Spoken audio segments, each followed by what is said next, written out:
Candidates, they're ready to fight for you, with you.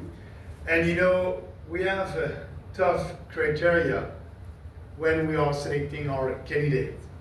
They have to share Western civilization values. They have to believe in individual freedom, personal responsibility, respect, and fairness. They have to be ready to fight for you. And that's why, and one criteria that I like when we are doing our selection, some of our candidates are telling me and our team, I'm not a politician. Yeah. I like that. We don't want to have professional politicians. We want to have people, I call them, more than ordinary Canadian, extraordinary Canadian, because they are standing up, speaking for you. They have the courage of their conviction, because what we want to do together, it's a peaceful revolution with our ideas, and they're very powerful. But we need candidates across the country that would be ready to do that. And our candidates also need you guys. We need your support. We need you to be out there and to speak about our values and your values, and about our platform to your friends, to your family. If you're doing that, it will be easier for our candidates to have more support. And actually, the time is now to act. We cannot wait. Look at these populist reform in UK with Nigel Farage, in France with Marine Le Pen, in US, yes, with President Trump. That is happening here also in Canada. And the PPC is that movement with our candidates across the country. And yes, we are different, and our goal is to offer to every Canadian another option, a very different option. The option that is based on strong policies, strong ideas. And that's why that's special, because usually in politics, our candidates will do survey, polling, they will try to know what you want to hear, and they will do focus group to find the right word to tell you what you want to hear and to be able to be elected. But what they're doing is they're speaking about our ideas, and that's always the same platform at every election. Always the same ideas. We don't do polling and focus group. Not because we don't want to hear from you. Not because we don't want to be elected. Yes, we want to be elected. But we strongly believe that the population has been manipulated by the leftist media and some journalists who are not journalists. They are mostly, some of them are activists, leftists. Mm-hmm. So we are out there to tell you the truth based on facts with, our policies. And we believe that you are able to understand and to promote these policies with us. So we try to appeal to your intelligence as a voter. So that's what we are doing. And they're doing that.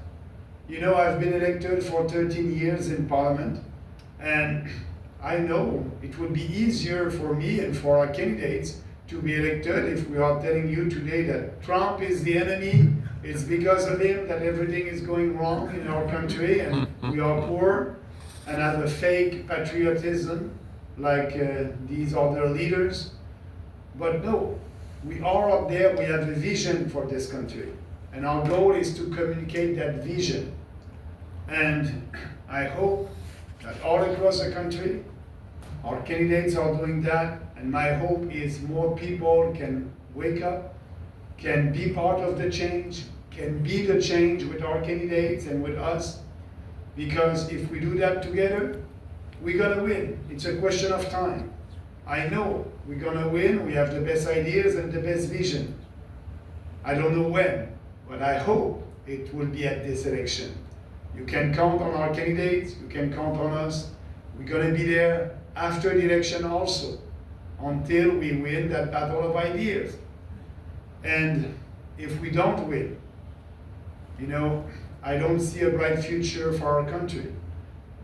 We want to save this country.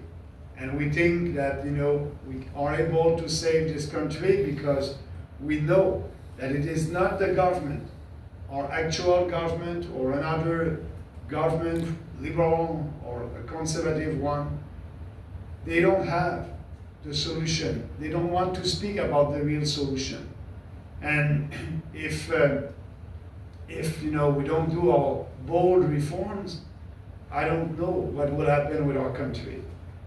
I'm scared about the separatist movement in Quebec and in Alberta. They have a reason to want to be separated and building their own country.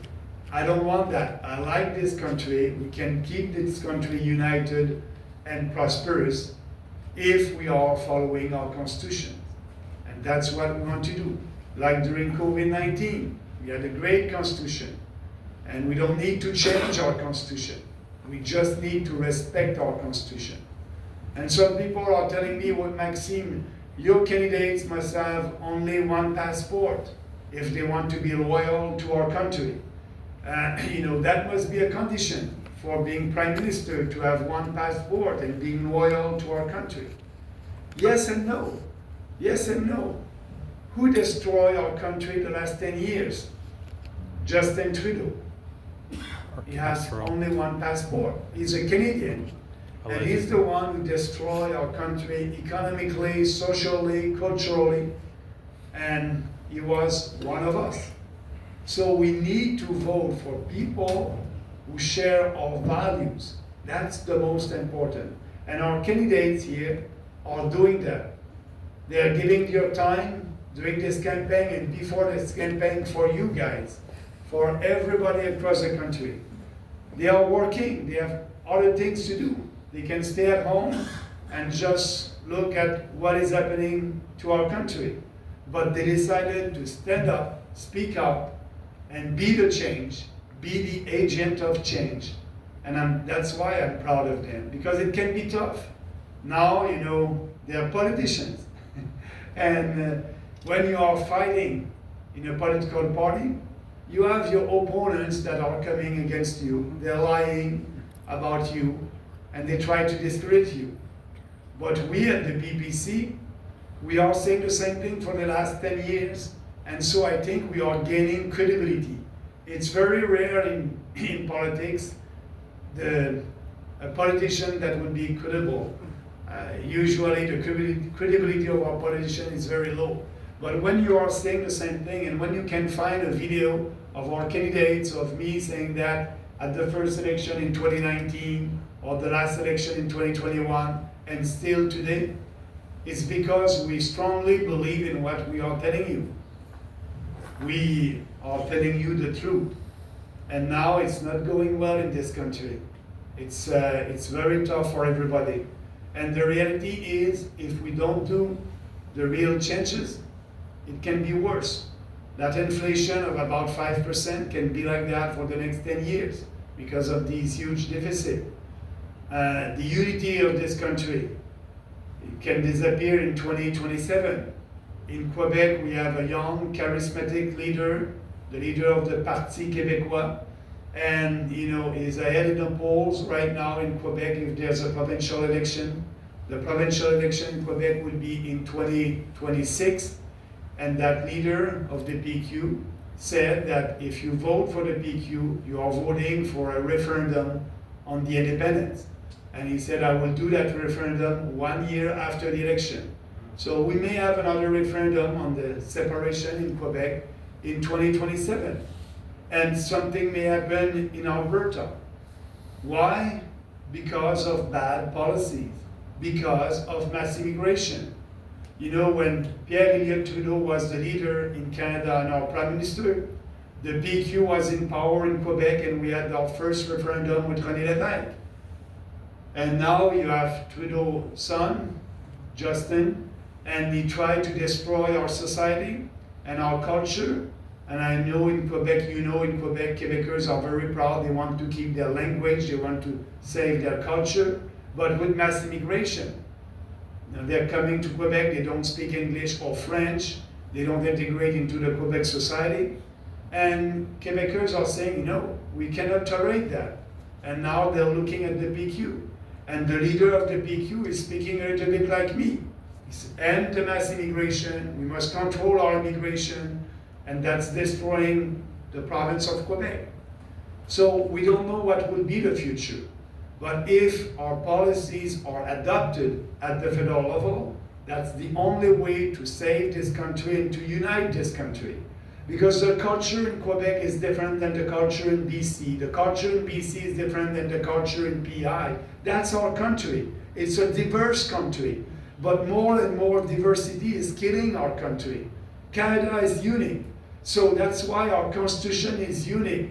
If you read our constitution, every province has more autonomy. So right now in Alberta, they cannot exploit their natural resources. They have the federal government that is blocking them with legislations and climate change. And you have, in Quebec, they want to have more control about their immigration. But in our constitution,